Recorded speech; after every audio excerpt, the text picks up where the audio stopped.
What was that moment like the first time you picked up a camera? When was that for yourself? Oh, I remember the exact day.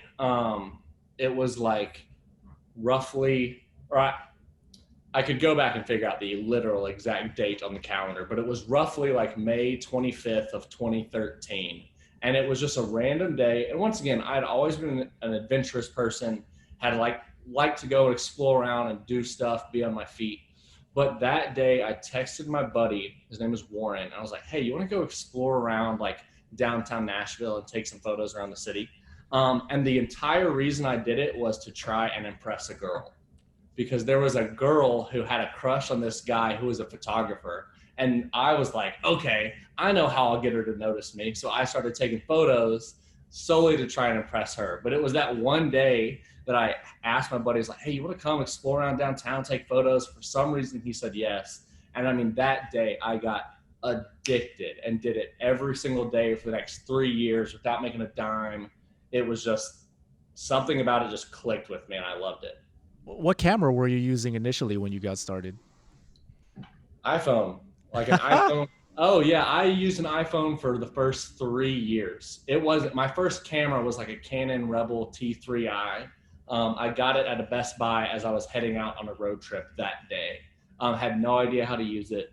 But for the first 3 years, yeah, it was just me roaming around on my phone, editing on my phone. Like everything was just on this little bad boy.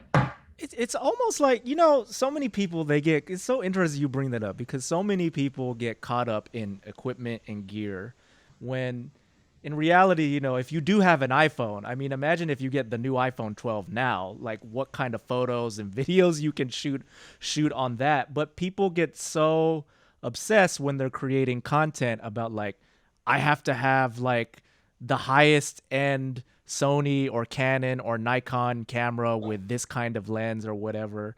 I mean, it's almost like a rite of passage. I feel like that you went through to be like, I just have to use. I'm gonna use this phone, and I'm gonna get really good with using the phone. And then once you did that, then it was time for you to like graduate onto like, you know, something a step higher, right? And most people don't Oh, seem to think about it that way when they first start. absolutely. Well, one, it's just like there's so many aspects of photography that have nothing to do with the camera. Like I would say 95% of photography doesn't have to do with the camera. It's about composition, lighting, storytelling, the ability to make people comfortable, all that stuff. Um, and I think a lot of times, one, when you jump into getting the nice camera, that can overwhelm you and you are thinking so much about the gear that you forgot the other stuff. And then secondly, I think sometimes people use it almost as a crutch where they're like, oh, I have a nice camera and I have a lens that goes to 1.2, so I get the blurry background. So why like try to learn to get any better? Because this already looks good in their mind. And it like doesn't force people to get better. But for me, it was like, oh, I had nothing about my phone that technically gave me any advantage. Like it was like an iPhone 3 back in the day, and I was posting on Instagram, quote unquote, comparing myself to other people who are posting photos from their camera. And it was like, I have to do with an iPhone what some people are doing with the camera. And that just pushed me to really learn the aspects of photography, learn composition, learn lighting, and learn storytelling, I think. But I would definitely like recommend to everybody, like start with an iPhone.